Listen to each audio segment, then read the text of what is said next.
ऐसा बड़ा एक्सपेरिमेंट कर रहा है, पहले बैलून में पेट्रोल भरा दूंगा, भरा के हमको ब्लास्ट कर देंगे। ब्लास्ट करने के बाद ये कैसा होगा और कैसा क्या है आपको सबको मैं दिखाने वाला हूँ। आप भी वीडियो पे बने रहेगा। हाय एवरीवन, आज करने वाला दिखाने वाला है आर के राणा भाई जो बैलून के अंदर ब्लास्ट करेगा वो पेट्रोल भरा के, और जो दिखाने वाले हैं थोड़ी देर बाद।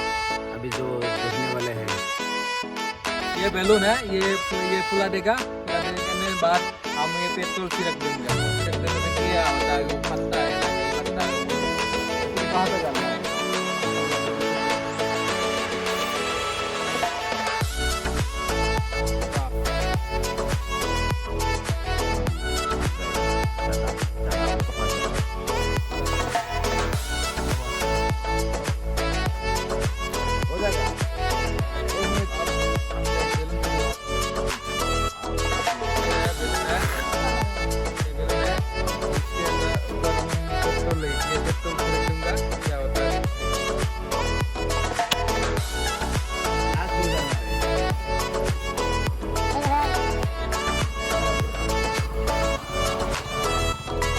जो है फट गया बैलून के अंदर, माने बाहर पेट्रोल भरेगा तो कोई दिक्कत नहीं होगा, वो फटेगा ही फटेगा, ब्लास्ट हो जाएगा। और कोई भी सामान ऐसे रख देगा तो फट जाएगा हल्का सा।